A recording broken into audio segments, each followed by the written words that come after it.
नमस्कार मित्रांनो, मी आहे प्रवीण राठोड. तुम्ही पाहता आमचं YouTube channel tech Marathi expert. तर आजच्या व्हिडिओच्या माध्यमातून आपण तुमच्या ग्रामपंचायत, जी काही तुमची ग्रामपंचायत असेल, त्याला जवळपास 5 कोटी रुपयांचा पारितोषिक कशा पद्धतीने मिळू शकतो त्याबाबत माहिती बघणार आहोत. मुख्यमंत्री समृद्ध पंचायत राज अभियानाअंतर्गत राज्य सरकारनं 5 कोटी रुपयांचं या ठिकाणी जे आहेत पारितोषिक ठेवलेलं आहे. शासनाच्या योजना तुमच्या ग्रामपंचायतीला मिळवून देतील कोट्यावधींचं या ठिकाणी पारितोषिक. आता या योजनेअंतर्गत कशा प्रकारे 5 कोटी रुपये तुम्हाला मिळणार, तुमच्या ग्रामपंचायतींना मिळणार आणि त्या अंतर्गत तुमच्या गावाचा विकास कसा होणार याबाबत आपण सविस्तर माहिती बघून घेऊया. सर्वात महत्त्वाचं म्हणजे सर्वांगीण विकासाची कास राज्यात नंबर 1 ग्रामपंचायत बनवण्याचा ध्यास, असं या योजनेचे ब्रीदवाक्य आहे.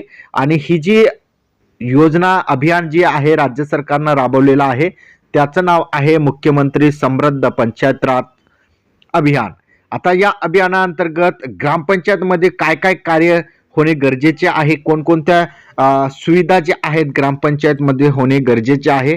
आता यामध्ये सर्वात महत्त्वाचं म्हणजे स्वच्छता व्यवस्थापन. म्हणजे आता स्वच्छतामध्ये काय झालं पाहिजे, तर स्वच्छतामध्ये प्रत्येक घरामध्ये कचराकुंडी असली पाहिजे, कचरा बाहेर टाकला नाही पाहिजे, एकदम स्वच्छ रस्ते असले पाहिजे, जेणेकरून रोगराई असे जे काही आरोग्यविषयीचे ज्या काही रोग आहेत ते पसरलं नाही पाहिजे.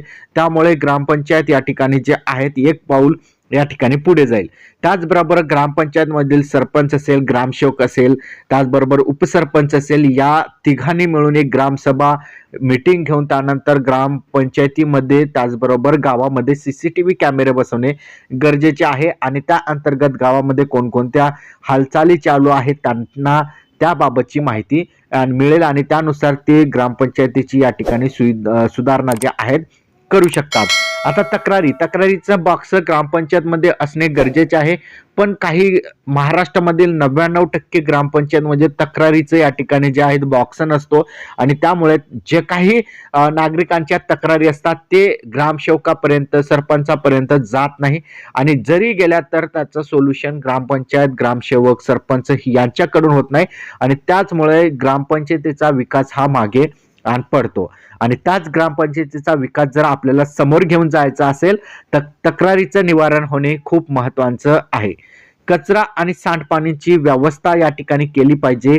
नाले जे आहे, बंदिस्त नाले या ठिकाणी गावामध्ये असली पाहिजे.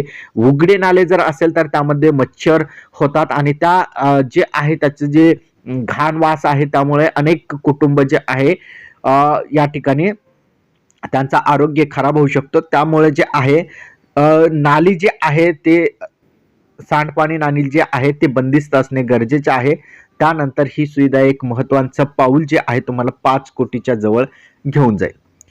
दुसरं, उपजीविका सामाजिक न्याय हा एक घटक या ठिकाणी ठेवण्यात आलेला आहे राज्य सरकारमार्फत. आरोग्य आणि पशुवैद्यकीय सुविधा सुद्धा तुमच्या गावामध्ये तुमच्या ग्रामपंचायतीच्या मार्फत या ठिकाणी येणे गरजेचे आहे. स्वयं उत्पन्न वाढवणे, ग्रामपंचायतीचं उत्पन्न कशा पद्धतीने आपल्याला वाढवता येईल याचा विचार जे आहे ग्रामपंचायत मधील ग्रामसेवक असेल, सदस्य असेल, सरपंच असेल, उपसरपंच असेल यांनी केला पाहिजे. स्वतःचा घर कशा पद्धतीने भरायचा याचा विचार सरपंच यांनी करू नये, तरच या ठिकाणी ग्रामपंचायतीचा विकास होईल.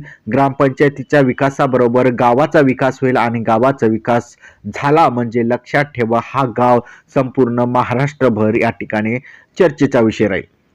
आणि जल संवर्धन करणे हा सुद्धा एक महत्त्वाचा आहे. पाणी अडवा, पाणी जिरवा या पद्धतीने जे आहेत पाटबंधारे, गावातील ज्या काही बंधारे असतील त्यामध्ये सुविधा करणे या ठिकाणी करणे गरजेचे आहे, जेणेकरून तुम्हाला तुमच्या गावाची समस्या त्या ठिकाणी सॉल्व्ह होईल. तर या काही सुविधा आहे तुम्हाला ग्रामपंचायत मार्फत करणे गरजेचे आहे.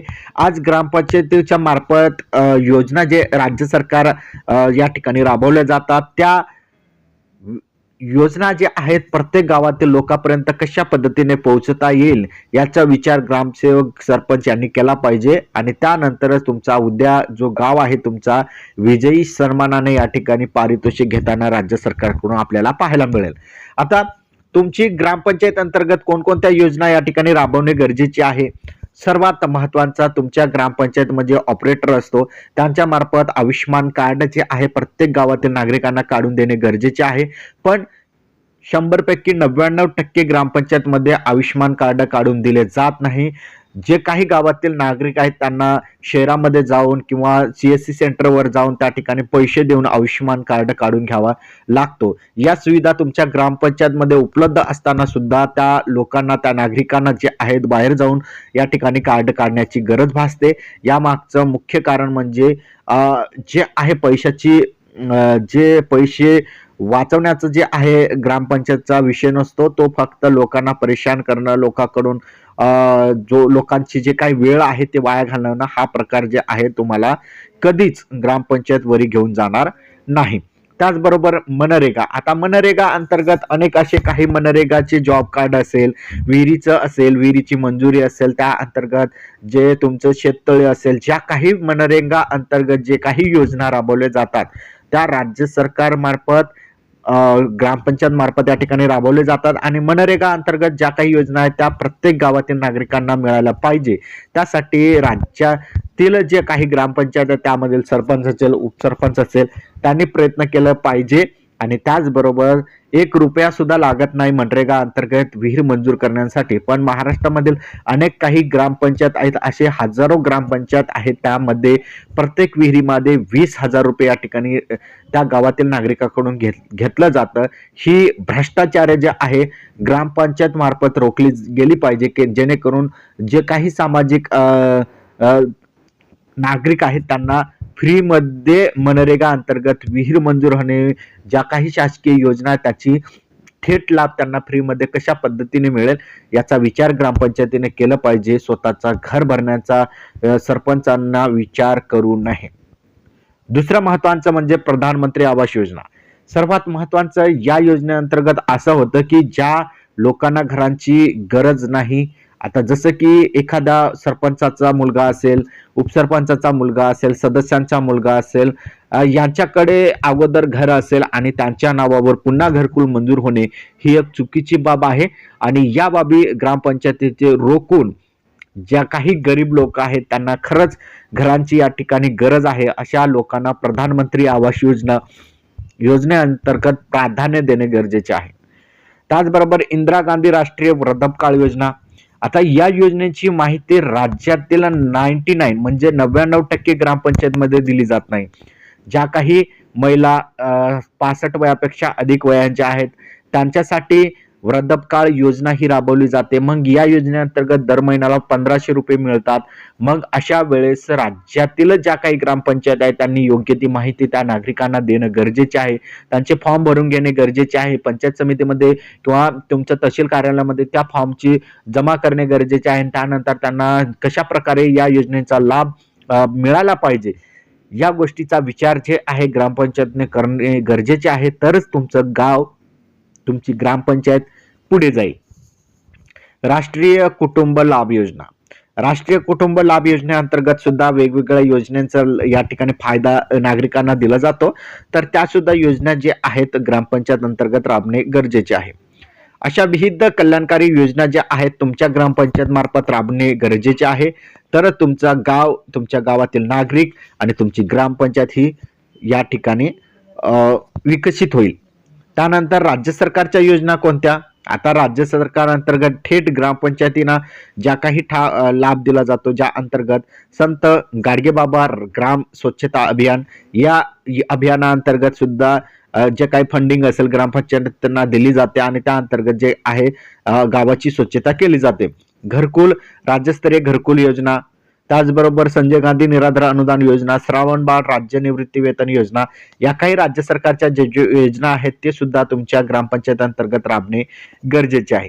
आता या योजना राबवल्यानंतर तुमच्या गावामध्ये जर विकास झाला तर याची पडताळणी राज्य सरकार करेल आणि याची पडताळणी झाल्यानंतर जर तुमच्या गावाची ग्रामपंचायत 1 नंबरला असेल तर तुम्हाला 5 कोटी रुपयांचा बक्षीस या ठिकाणी दिलं जाईल.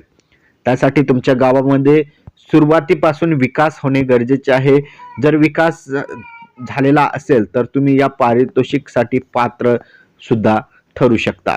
ज्या काही योजना आहेत केंद्र सरकारच्या योजना आहेत, आयुष्यमान भारत योजना, मनरेगा योजना, प्रधानमंत्री आवास योजना, इंदिरा गांधी राष्ट्रीय वृद्धापकाळ योजना, राष्ट्रीय कुटुंब लाभ योजना, त्याचबरोबर राज्य सरकारच्या ज्या योजना आहेत, गाडगेबाबा स्वच्छता अभियान योजना, घरकुल राज्यस्तरीय योजना, संजय गांधी निराधार अनुदान योजना आणि श्रावणबाळ राज्य सेवा निवृत्ती वेतन योजना, या योजना जी आहे तुमच्या ग्रामपंचायत मार्फत राबवणे गरजेचे आहे.